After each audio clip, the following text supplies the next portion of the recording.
Que Dios te bendiga muy grandemente en este día. Bienvenidos a este espacio donde el alma se alimenta con verdad y con fe. Mi nombre es Gelmis y hoy me gustaría compartir contigo esta reflexión que he titulado Rechazando el narcisismo, viviendo en humildad. Hace un tiempo he estado viendo y escuchando con más frecuencia la palabra narcisista. Al principio me sonaba como algo muy relacionado con la psicología o como algo típico de las redes sociales, pero poco a poco comenzó a generar en mí curiosidad e inquietud, sobre todo por algunos comentarios de personas cercanas que me hablaban un poco acerca del tema. Así que decidí investigar un poco más. Y fue entonces cuando entendí su verdadero significado. Y me di cuenta de que esa actitud no es nada nueva. Lo que pasa es que antes no le poníamos ese nombre. Desde la psicología, el término narcisista describe una persona que tiene una imagen exagerada de sí misma. Se percibe como alguien superior, especial o más valiosa que los demás. No se trata simplemente de alguien seguro de sí, sino de alguien que pone su yo en el centro de todo y actúa desde esa creencia inflada de su propio valor. Y a veces, ese ego no se presenta solo como arrogancia abierta. Muchas veces se disfraza de víctima. El narcisista también puede mostrarse como una persona incomprendida o maltratada, usando la autocompasión para manipular y llamar la atención. Esa falsa humildad no nace de un corazón quebrantado, sino de una necesidad desesperada de seguir controlando a los demás desde el dolor. Todo sigue girando en torno a él, incluso cuando parece débil. Y la verdad es que muchas veces hemos tenido cerca personas así, que solo piensan en sí mismas, que necesitan constantemente atención y admiración, que viven en busca de aprobación, que manipulan, controlan o hacen sentir menos a los demás y que, para no asumir responsabilidad, terminan victimizándose, haciendo ver que todo lo malo les pasa porque son demasiado buenos, demasiado sinceros, demasiado sensibles. Y a la vez, su orgullo los lleva a querer demostrar que están tan preparados y capacitados que nadie los puede superar. Son personas que piensan que solo ellos son capaces de llevar a cabo planes, proyectos, visiones, no delegan en nadie más, porque sienten que los demás no están lo suficientemente preparados para desempeñar con la excelencia que ellos demandan. Todo lo calculan. Viven en función de cómo se ven y de cómo son vistos. Son expertos en aparentar. Y si hay algo que no soportan, es la corrección. La toman como un ataque personal, como una amenaza, porque en el fondo, su mayor temor es que alguien los desenmascare. Por eso, siempre están a la defensiva. Y al final todo esto es una mezcla peligrosa, porque aparentan humildad, pero actúan desde la vanagloria. Se representan como víctimas, pero buscan el control. Y eso es lo más confuso, porque manipulan incluso desde el dolor. Y es que cuando descubrí el significado de la palabra narcisista, pensé, wow, esto no es algo nuevo. No es un patrón de conducta que solo encontramos en personas del mundo secular, sino que también, dentro de las mismas iglesias, podemos encontrar personas con este tipo de características. Porque sí, esto no es algo de nuestra era moderna. La Biblia nos habla de este tema tan interesante desde tiempos antiguos. Pero antes de entrar en la palabra, veamos de dónde proviene el término narcisista. Y el término narcisista viene de una historia de la mitología griega sobre un joven llamado Narciso que se enamoró de su propio reflejo en el agua. Quedó tan atrapado viéndose a sí mismo que no pudo amar a nadie más, ni siquiera alejarse de su reflejo, y terminó muriendo ahí. Esa historia refleja perfectamente lo que pasa cuando el amor propio se vuelve idolatría. Y si hablamos de orgullo desmedido, pues no pudiéramos dejar de mencionar a este personaje tan conocido, Lucifer. Él no fue simplemente un ángel rebelde, fue uno que se llenó tanto de sí mismo, de su belleza y de su posición, que quiso ocupar el lugar que solo le corresponde a Dios. En Isaías 14, versículos 13 y 14 leemos: Tú, que decías en tu corazón, subiré al cielo, en lo alto, junto a las estrellas de Dios, alzaré mi trono, y en el monte del testimonio me sentaré, a los lados del norte, subiré sobre las alturas de las nubes, seré semejante al Altísimo. Y también podemos mencionar el pasaje de Ezequiel 28, donde se describe la caída de este ser. Tú, querubín grande, protector, yo te puse en el santo monte de Dios. Ahí estuviste. En medio de piedras de fuego te paseabas. Perfecto eras en todos tus caminos, desde el día que fuiste creado hasta que se halló en ti maldad. Se enalteció tu corazón por tu hermosura, corrompiste tu sabiduría a causa de tu esplendor. Esa fue la raíz de la caída de Lucifer, el yo en el centro, el deseo de exaltarse a sí mismo por encima de todo. Y ese mismo espíritu sigue operando hoy, cuando el ego se convierte en el Dios del corazón, desplazando a Cristo de su lugar legítimo. Por eso, me gustaría que en esta reflexión hablemos acerca de lo que nos enseña la palabra de Dios sobre este tipo de personas. La reflexión está un poquito larga, pero me gustaría que la escucharas hasta el final, porque tiene cosas muy interesantes que deberíamos aplicar en nuestra vida. De cómo debemos estar alertas y cuál debe ser nuestra actitud y postura, porque aunque el término sea moderno, la actitud es muy antigua y tiene consecuencias serias. La Biblia no se queda corta en advertencias. El apóstol Pablo, guiado por el Espíritu Santo, escribió en su segunda carta a Timoteo una descripción muy precisa de lo que se vería en los tiempos finales. Palabras que parecen escritas para nuestros días. También debes saber esto, que en los postreros días vendrán tiempos peligrosos, porque habrá hombres amadores de sí mismos, avaros, vanagloriosos, soberbios, blasfemos, y allí sigue describiendo una serie de características de cómo son estos hombres de los tiempos finales. Y para finalizar dice, amadores de los deleites más que de Dios, que tendrán apariencia de piedad, pero negarán la eficacia de ella. A estos evita. Segunda de Timoteo, capítulo 3, versículos del 1 al 5. ¿Y no es eso lo que estamos viendo hoy?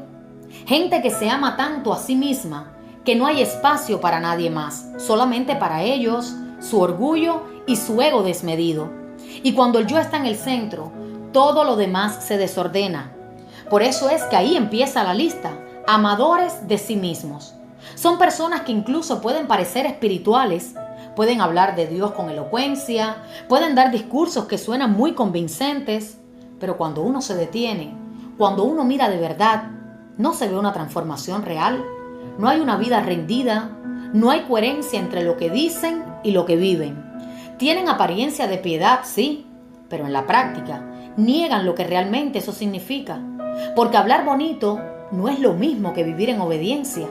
Y la Biblia es clara, a estos evítalos, no con rechazo, pero sí con sabiduría. Porque el narcisismo espiritual no solo lastima al que lo practica, sino que también arrastra a los que lo rodean. Y Dios no nos ha llamado a vivir esclavos de nadie, sino que nos ha llamado a vivir en la libertad gloriosa de los hijos de Dios, libres para poder seguirle a Él por encima de todo y por encima de todos. Y si seguimos mirando lo que dice la palabra, en Romanos capítulo 1 encontramos una descripción muy clara de lo que ocurre cuando el ser humano decide sacar a Dios del centro y ponerse a sí mismo en ese lugar. Aunque conocían a Dios, no le glorificaron como a Dios, ni le dieron gracias, sino que se envanecieron en sus razonamientos y su necio corazón fue entenebrecido. Romanos 1:21. Y más adelante continúa diciendo, profesando ser sabios, se hicieron necios y cambiaron la gloria del Dios incorruptible por imágenes, por deseos, por pasiones desordenadas, por todo lo que satisface la carne, pero vacía el alma. Ahí está la raíz de muchas actitudes narcisistas que hoy vemos tan normalizadas. Gente que ha cambiado la verdad de Dios por la mentira y que adora y sirve a la criatura antes que al Creador. Se sirven a sí mismos, se adoran a sí mismos, todo gira en torno a su placer, su comodidad, su imagen. Y lo más fuerte de todo esto es que Dios los entrega a esas pasiones, los deja seguir ese camino, no porque no los ame, sino porque respetar el libre albedrío también es parte de su justicia. Y es entonces cuando muchos creen que todo lo que hacen es para glorificar el nombre de Dios, pero en realidad lo que están haciendo es disfrazar una exaltación personal. Dicen que es para su gloria, pero en el fondo buscan la suya. Muchas veces el narcisismo espiritual hace justamente eso. Se disfraza, se camufla como pasión por el reino, como entrega por la visión, como celo por los planes de Dios. Pero detrás de todo eso, lo que hay es un yo que quiere el control, un yo que quiere ser admirado, que quiere quedar bien. Todo parece espiritual, pero en realidad está centrado en uno mismo. Y lo peor de todo es que está tan bien maquillado que hasta puede engañar a muchos. Y la palabra es muy clara cuando habla del orgullo. Especialmente en el libro de Proverbios, Dios no suaviza el mensaje, no lo disfraza, lo llama por su nombre. En Proverbios 16:5 la palabra nos dice: abominación es a Jehová todo altivo de corazón, ciertamente no quedará impune. Dios detesta la soberbia porque es lo opuesto a la humildad que Él busca en sus hijos. Un corazón altivo se vuelve inaccesible a la corrección, sordo a la voz del Espíritu, ciego ante su propia necesidad de gracia. Y en Proverbios 16:18 dice: antes del quebrantamiento es la soberbia, y antes de la caída la altivez de espíritu. ¿Y cuántas veces hemos visto esto? Personas que se exaltan a sí mismas, que creen estar por encima de los demás y terminan cayendo desde lo más alto, porque construyeron su identidad sobre sí mismas, no sobre Cristo. En Proverbios 28:25 dice: el altivo de ánimo suscita contiendas, mas el que confía en Jehová prosperará. El orgullo no solo separa a las personas de Dios, también las divide entre ellas. Donde hay orgullo, hay contienda. Donde hay humildad, hay descanso, hay orden, hay paz. Y por último, me gustaría hablar de un personaje bíblico que vivió esta realidad de cerca: Saúl, el primer rey de Israel. Saúl comenzó bien. Fue elegido por Dios para una misión importante. Era un hombre humilde al principio, pero con el tiempo, el orgullo fue tomando control de su corazón. Su ego creció y comenzó a hacer las cosas a su manera, desobedeciendo claramente los mandatos de Dios. Y eso no pasó desapercibido. Dios, que es justo y santo, tuvo que desecharlo como rey, porque su corazón ya no estaba alineado con la voluntad divina. En 1 Samuel 15 vemos ese momento clave. Dios le ordena destruir completamente a Amalek, pero Saúl desobedece, guarda lo mejor para sí mismo y luego justifica su pecado diciendo que lo hizo por una causa espiritual. Pero Samuel le responde con palabras contundentes: ¿se complace Jehová tanto en los holocaustos y víctimas como en que se obedezca a las palabras de Jehová? Ciertamente el obedecer es mejor que los sacrificios y el prestar atención que la grosura de los carneros. El orgullo disfrazado de hacerlo por Dios no es aceptable para él. Y esa actitud llevó a Saúl a perder el favor divino, a ser rechazado y finalmente a caer en una vida de desesperación y ruina. Y ahora que hemos visto estas realidades, el orgullo que llevó a la caída de Lucifer, las advertencias claras en la palabra y la historia triste de Saúl, queda la pregunta inevitable: ¿cómo aplicamos todo esto en nuestras vidas? Primero debemos estar alerta y vigilantes. El narcisismo espiritual no siempre llega con señales claras. Muchas veces se disfraza de pasión por Dios, de celo, de amor por el reino. Pero si nuestro corazón está centrado en el yo, si buscamos más nuestra gloria que la de Él, estamos caminando en terreno peligroso. La clave está en cultivar la humildad, esa actitud que reconoce que sin Dios no somos nada, que nos lleva a depender de su gracia cada día. La humildad nos mantiene abiertos a la corrección, nos enseña a escuchar, a servir sin esperar reconocimiento, a amar sin condiciones. Recordemos que Dios es el único que merece estar en el trono de nuestro corazón. Cuando le damos el lugar que le corresponde, nuestras acciones y actitudes se alinean con su voluntad, y entonces podemos decir con verdad que todo lo que hacemos es para su gloria. No permitamos que el ego, el orgullo o el deseo de controlar nos roben la libertad que Cristo ganó con su sacrificio en la cruz del Calvario. Seamos hijos de Dios de humilde condición, sin vanagloria, sin altivez, procurando cada día reflejar las virtudes de aquel que nos llamó de las tinieblas a su luz admirable. Porque al final, el camino de la verdadera grandeza es el que Jesús nos mostró, servir, humillarse y amar. Ahora me gustaría hacer esta oración contigo. Amado Padre Celestial, gracias porque tú eres el único Dios digno de nuestro corazón y de nuestra adoración. Te pedimos perdón por las veces que hemos dejado que el orgullo, el ego y el amor propio ocupen el lugar que solo a ti te corresponde. Señor, enséñanos a ser humildes de corazón, a depender cada día de tu gracia y a vivir para glorificarte en todo lo que hacemos. Líbranos de toda actitud narcisista, de toda mentira disfrazada de espiritualidad, que podamos reflejar tu amor genuino, tu verdad y tu paz.